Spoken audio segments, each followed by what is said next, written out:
está.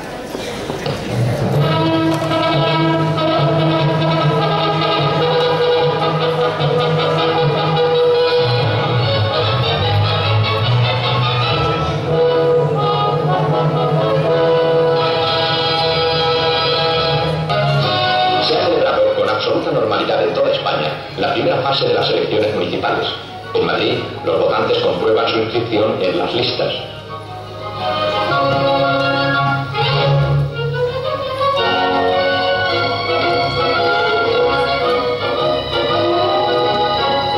Hay candidaturas para elegir a la entrada de los colegios electorales.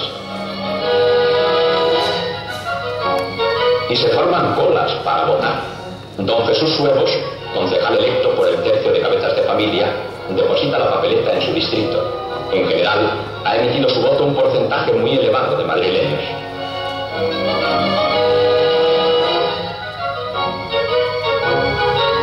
Su Excelencia el Jefe del Estado, Generalísimo Franco, como primer ciudadano de España, deposita el suyo en una Escuela Nacional del Pardo, correspondiente al distrito de Universidad.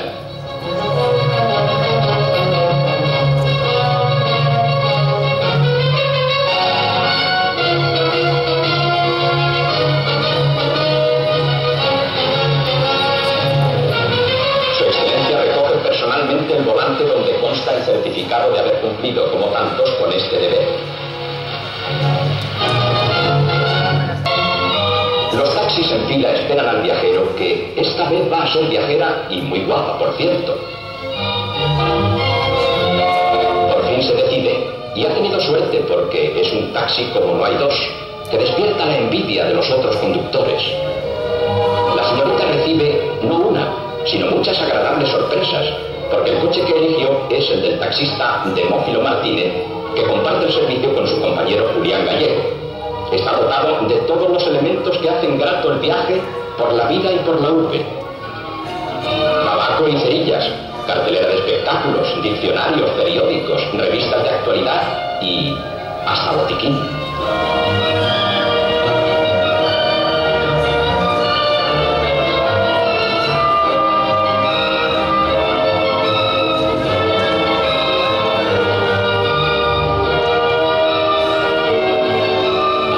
Sin olvidar un pomo de perfume selecto.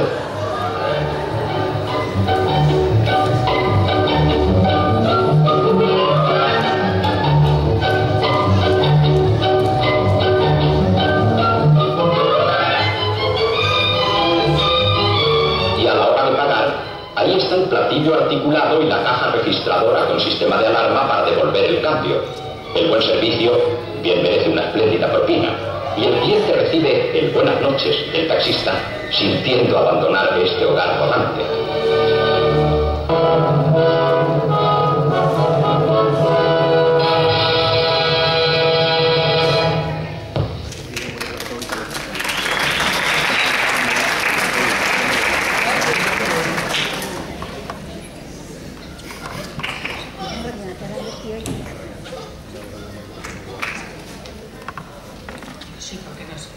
¿Ya sabes lo que dice mi madre?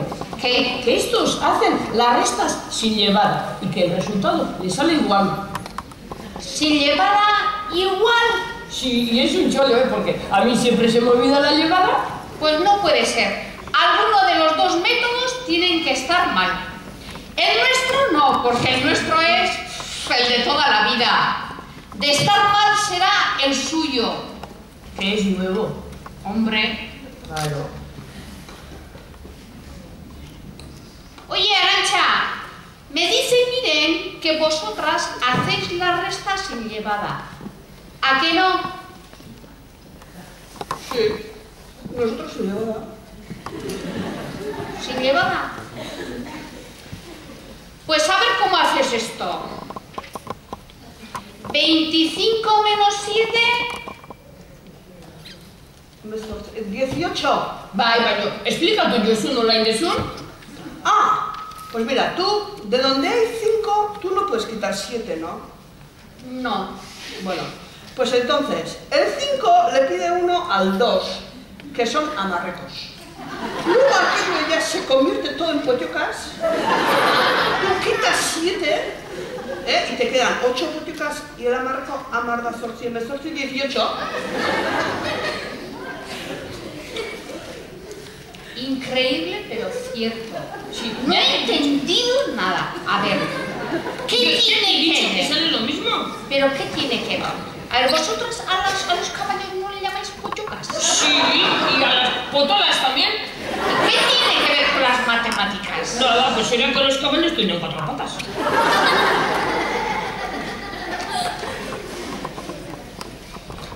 Kaixo, bazkalduta goge txiko zea? Bai, eskazian itxingo izuet, soka jetxikoet. Bale, gero arte.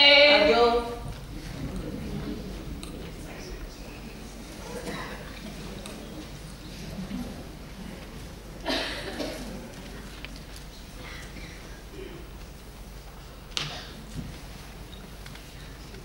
Hola. Hola. ¿Qué pronto has bajado? Sí, es que había porro patatas y me encantan. ¡Oh, qué suerte! En mi casa había cocido, como siempre. Hasta que no se termine el tocino del gorrino que mataron en el pueblo. Y luego a mi hermano se le ha metido en la cabeza que las patatas le daban sueño y... ¡Oh! ¿Hasta que ha terminado?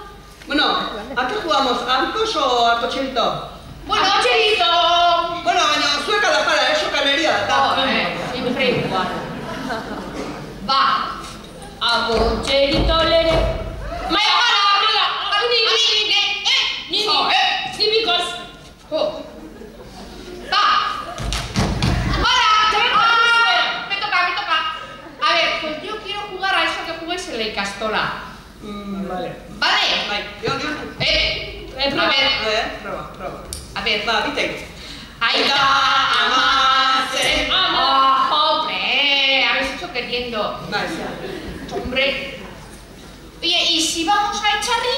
Sí, hombre, allí, que están mi hermano y esos brutos jugando a fútbol. Oh, Pues podemos jugar a gordequetas. ¿a gordequetas? ¿Y qué es eso, a gordequetas? Al escondite, chica. Ya, pero es que esos siempre quieren jugar a fútbol y a fútbol. Ya, pero mira, podemos ir y ver si quiere jugar con nosotras. Y si no quiere jugar, pues jugamos a la goma, que yo ya abajo. Bueno, y si no, pues a chorromorros. Ya, pero eso es de chicos, ¿eh? Pues muy integrada. Ya, pero eso, las de la Icastola, nosotras no, porque como llevamos uniformes se nos ven las bragas. Y a mí también, y mira, bien bonitas que tengo que me hacen mi amona de cotón perlé, Joder. Pues mi madre me ha dicho que las de la Icastola siempre vais con las bragas sucias. Porque como andáis siempre sentadas en el suelo y no tenéis pupitres...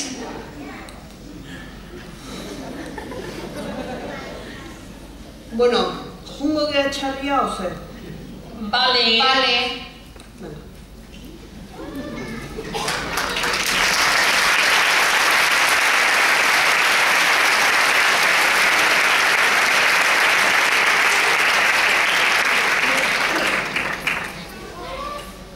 Gizakia, jaiotzen den unetik, bere historia idazten hasten da, eta orduan eskolan hasten da.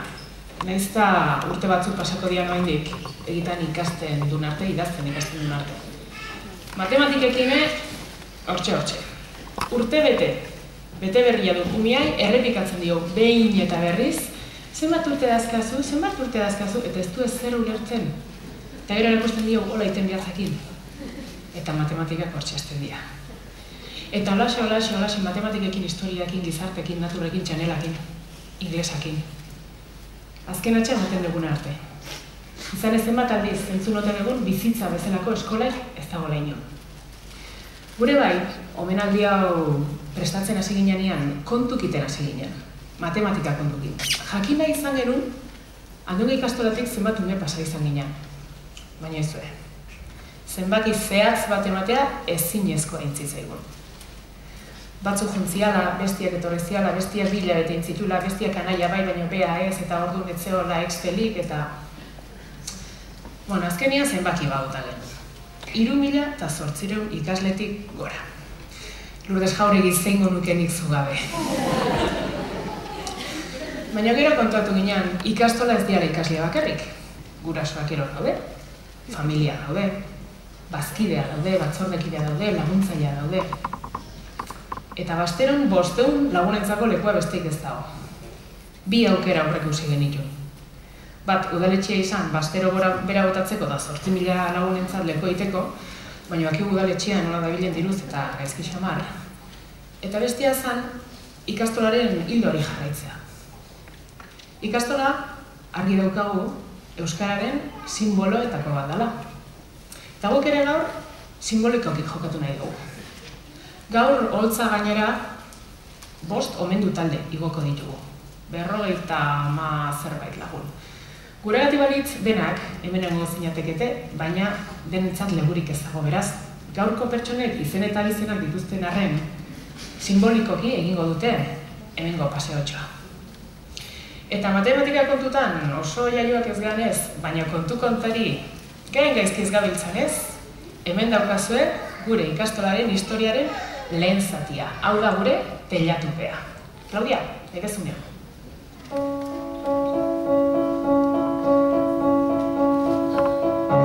Jaun-andreok, eguerdian eta ongi etorri Iparragirre Bastero areto honetara.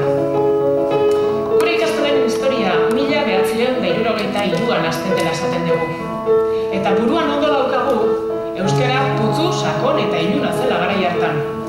Eta oraindik hemen daukagu historia hori, eta zoritxarrez hor geratuko da hainbat urtetan ere.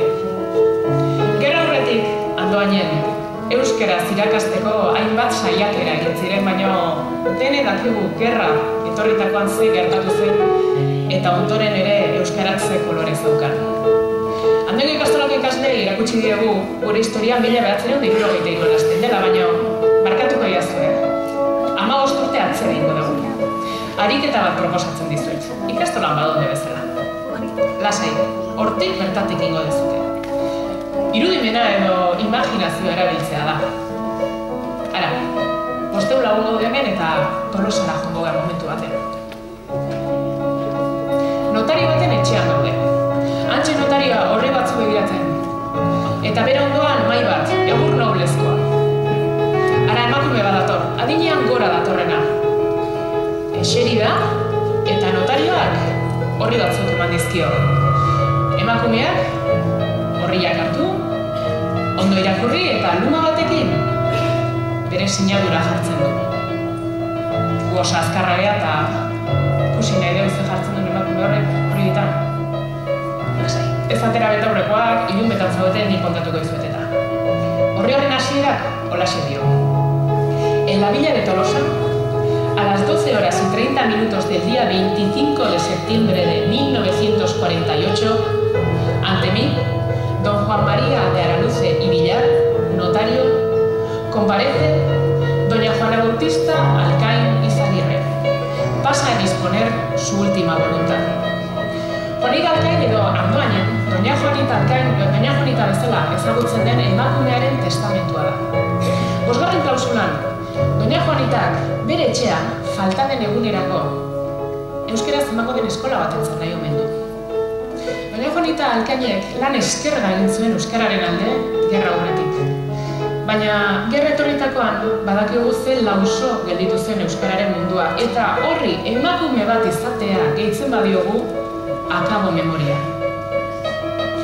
Eta 1963an 15 urte behar dugu, 1963ko azaroaren 12an, astearte batez, aurten bezala, hasten ditu eskolak Andoainen, aita Larramendi ikastolak.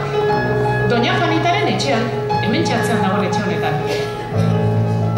53 ikasle, eta 2 andereño. Andereño Marimi eta Andereño Maripaz. Aurretik batzorde batek gutun bat idazten du etxeetara. Eta etxe horietan jakinarazten dute euskaraz ikas daitekela Andoainen. Baina Doña Juanitaren etxean txiki geratu zitzaigun, eta lokal bila seginalekoa behar genulako. Eta lokal haietan pasan genituen urteetan ikastolako ikasle izan ginenek lehenengo urteak eta bertan geratu dira retirako gure lehenengo oroitzapenak. Aipamen berezia merezi dute lokal haiek musutruk utzi zituztenak. Doña Juanita Alkainbera, Leizaur Akademia, Etxeberria familia, Andoaingo udala eta Lasalle ikastetxea. Hantxe hasi ziren gure aurrak. Barkatuko jazu atrabentzia, baino laboratorioko xagutxo haiek. Inorrek ez baitzekin ikastola bateko la funtzionatzen zuen. Eta arratoitxo haiekin batera, hasi ziren baita ere, eskutik helduta ikastolari lehen pausuak ematen lagundu zizkieten lagunak. Eta ikasle horiekin baita ere, ordura arte fenomeno arraroa zena. Andoainen euskera zetzekitenen seme-alabak ere ikastolan hasi ziren. Baina geratu nahi dinizketan. Aurpegiak behintzet ikusi nahi dizkiogu eta. Zutitu bede mesedez, lehenengo omendu taldea.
Oye, behan dudat, ozta?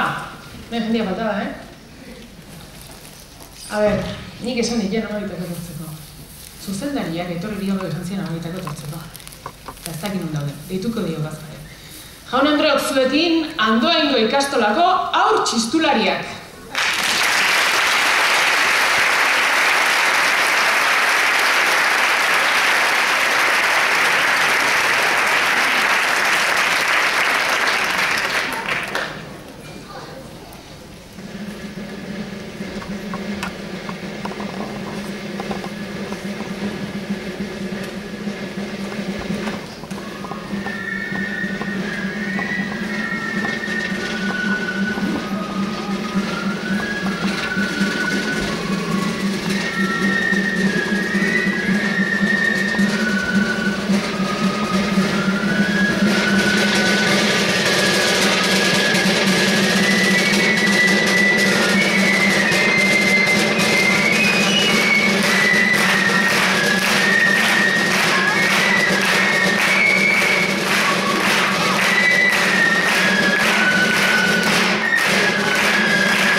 lehenengo teilatua 1979 eta 80 ikasturtean estrenatu genuen. Bazkardoko eraikina izan zen. Teilatu bat bagenu, zikira, eraikin bat bagenu.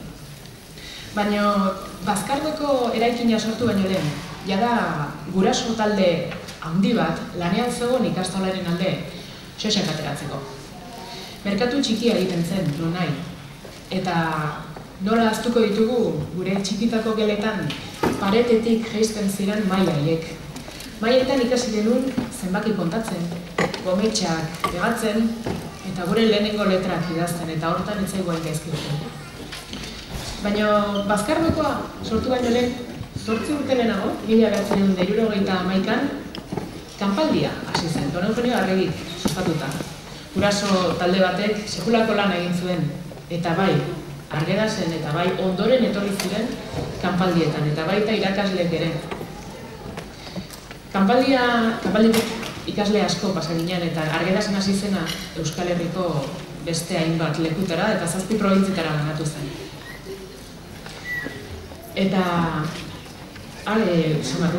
kanpaldi hortan ikasleak ere izan zian. Ikasle asko gainera euskaraganako eta ikastolaganako konpromisoari eutsi zioten, handitzen eta handitzen joan ziren arren. Eta izuen, fenomeno oso arraroa, gaur egun aurten gainera doktore tesi mardulen gaia dena. Nun eta Andoainen eman zan, oain dela urte batzuk eta nun eta ikastolan noski. Gurasoak erdaldunak izan da eta umeak ikastolan hazita, umeenetik euskara jaso zuten gurasoek. Eta guraso horiek animatu eta euskaraz ikasten hasi ziren. Nire aurpegiak gehiago ikusi duzu eta bigarren omendu taldean mesedez holtza gainera.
Laurogeiko hamarkada aldaketen hamarkada dela, edo izan zela, esaten dute historian aditu direnek.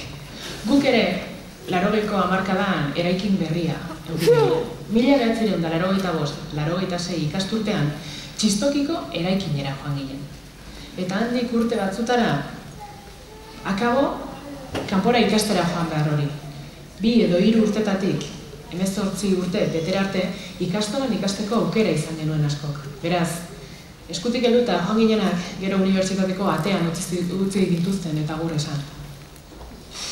Baina hori dena lortzeko, batzordeak sekulako lana egin zuen. Hortxe, autopista ondoan zegoen Bursail abandonatu bertan eraikina sortu eta Doña Juanitaren etxera begira uzteko.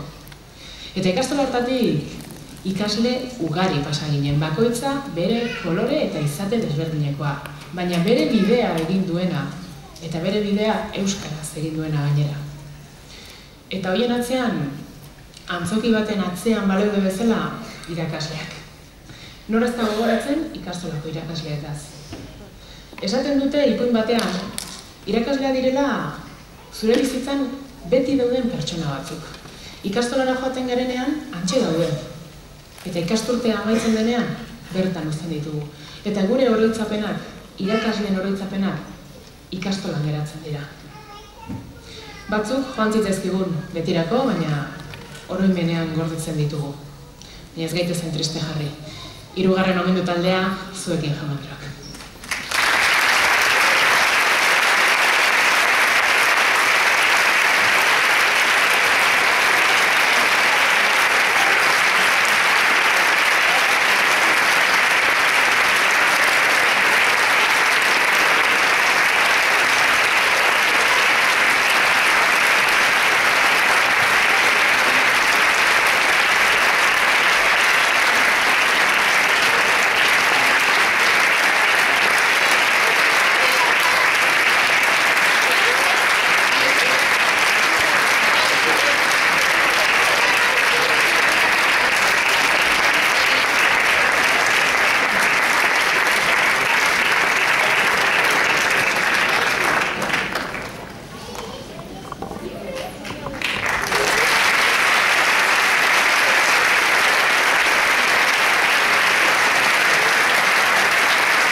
Euskaldunoi agur esatea kosta egiten omen zaigu.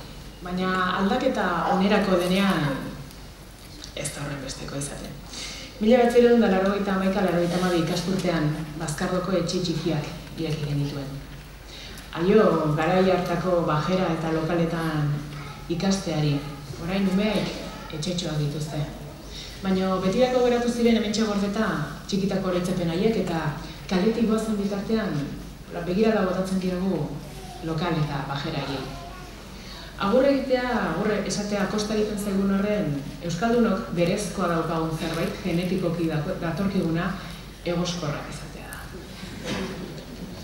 Eta egoskorra garen ez denak, familia afari batean, lagunekin taberna batean, imaginatu ikastolako batzorde batean zer izango du. Ikastolaren ibilbide bateratua eramatea oso zaila da. Baina horretarako, handoango ikastolan, badira, batzordekide batzuk, batetik eta bestetik tiraka ebili beharrean, sokatira bat egin beharrean, sokaren mutur bati heldu eta denek indarrez leku beretik tira egiten lagundu zutenak. Temazuak edo egoskorra bai, baina voluntario lana ere ederki egiten dugu. Pentsa, kilometroak 80, kilometroak 2012, Santabeda, Gabona, Gaztein jatea, dantza, kiroletako arduradunak, denak isil-isilean eta voluntario lan egiten. Eta isilpean gorde behar diren gauzak, isilpean gorde behar dira ere, bezean den holtza gainean ikustea ere ez dator bat ere gaizki. Eta mesedez, igo daitezela, omendu hauek ere holtza gainean.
Klaudia jodun bezala, lautelatu gainean, ilargi erdian, eta zu goruz begira ez dakigu, baina aurrera begira bagoaz.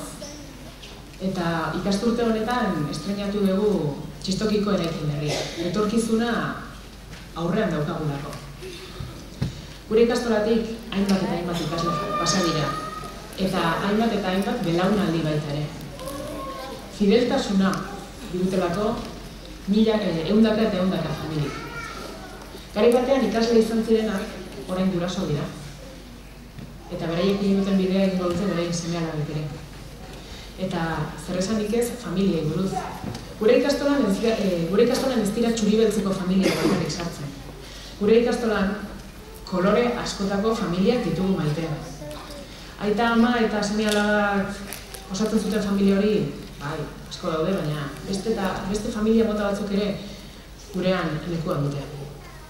Baina familiaz gain eta belaunaldiaz gain, etorkizuna gurean da.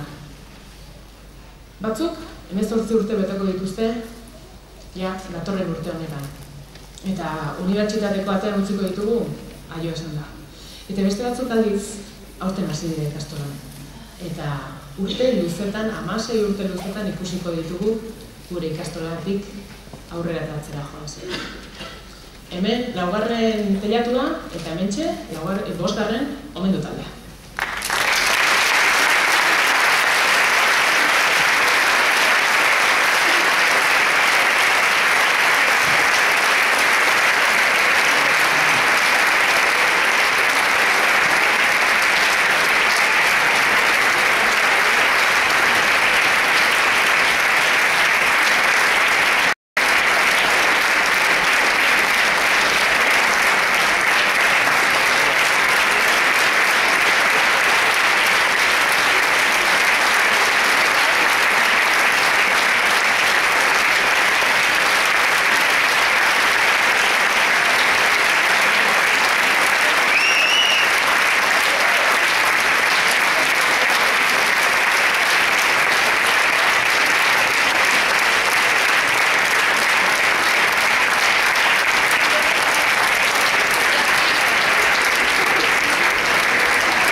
baina amaierarako musika pixka bat. Claudia, godezu musika pixka bat mesedez?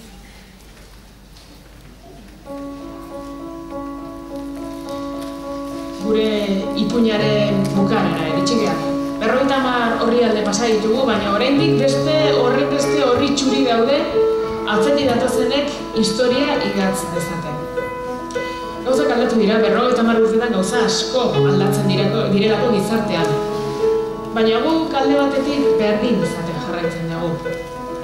Ikastola umea gara, ikastola gurasoa gara, ikastola laguna gara, gurea ez delako eskola bat, gurea ikastola delako.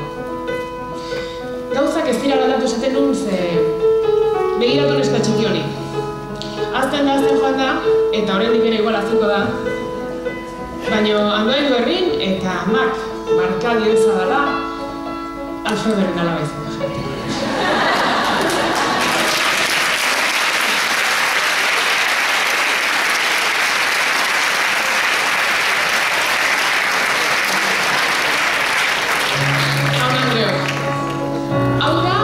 Ikastola 50 urte hauen historia laburtzen duen argazkia.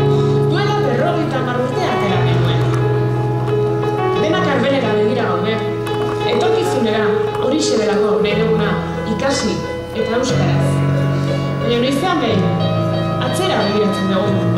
Euskara eta gure sustraiak non dauden jakin nahi dugulako.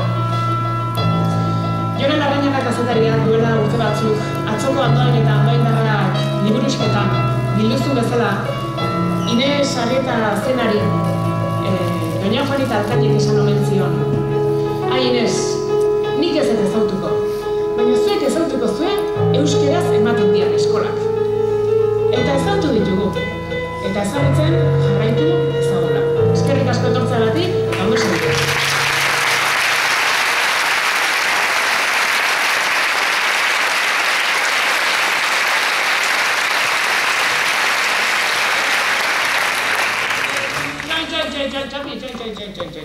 Baina ikastolan gauden ez, azterketa jarriko, Baixea! Hombre! Maila banatzen hasi, azterketengo dut hau bertan, Jakin nahi deu? Ez da pentsature! No, baita egin izteaten. Gero argi bizuko eta ikusiko zintzean, Ikusi nahi deu, ea egitan, ikusi zuen hemen taula gainean izan ditugun lagunak zentzuzia. Vale? Repaso dengo du. Hasiko geha 5. taldetik. Mesez, 5. momentu taldea holtza gainera. Denako beti ikusteko da. Hau, gero hanken daude Gorka eta Unai gure lankideak eta Marijo eta Elena ere daude argazkiak ateratzen. Eta hau, ikastolako webunean jarriko dugu zintzilikatuta. Eta telebistan esategoen bezala, etxian ondo ikusteko? Holaxe. Laugarren momentu taldean, mesedez. Eskursioan dutela,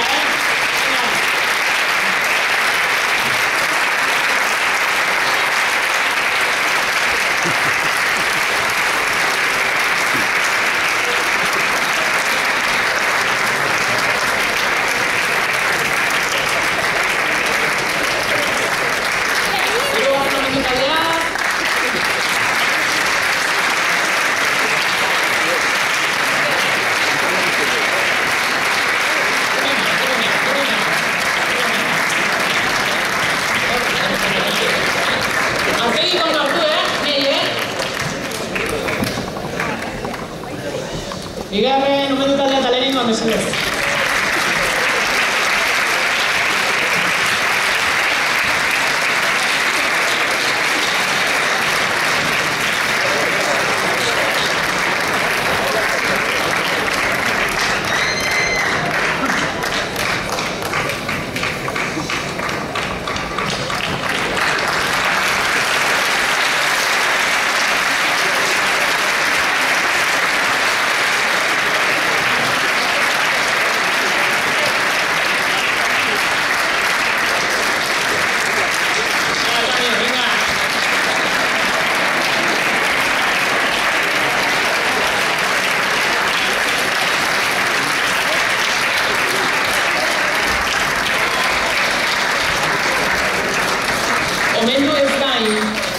gaurko omenaldi honetan mentxe ikutsi dugu kantari eta dantzari lehen hezkuntzako bigarren mailako ikasleak.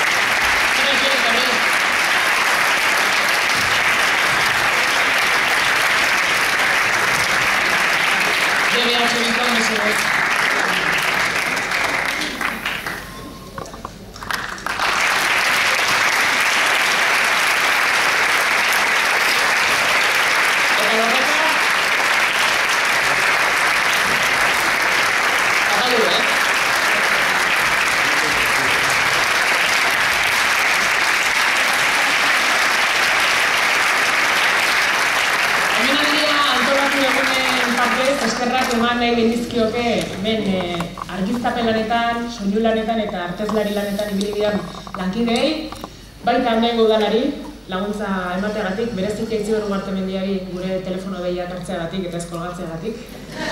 Eta hemen atzean lanian ibili diren Andoki ikastolako irakasle eta lagunei. Azterketa jarriko dugu?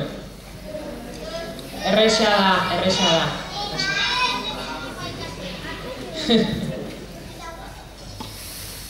Bakizue, abenduaren 3an Xabier eguna ospatzen degula, asteartea da, ikastolara joan beharra daukagu. Aurreko larunbatean, azaroaren 30ean, urtero bezala kalejira egingo dugu Juanita Alkain plazatik, Zumea plazara bitartean, eta ikastolan kantatzen dugun kanta bat kantatuko dugu.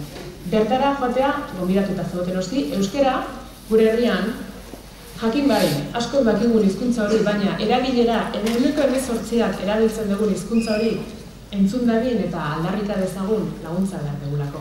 Eta bertan kantatzen den abesti bat ikastoletako ereserkia da. Iker nire lankidea jartzen baldin baditz, menatzean jarriko dugu letra, azterketa hola da, letrakin, hau mezetan bezala da. Letra jartzen badian, Iker,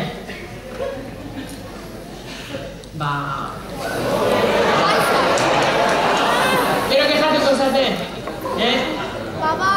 hau kantatu eta urrengo bat arte, LH5 bat gelari azterketak ez ditut asteartako zuzenduko, baina eskerrik asko Andreño Garazia agontatzeagatik.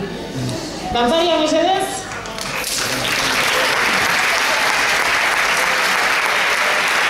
Zanti, arezunean.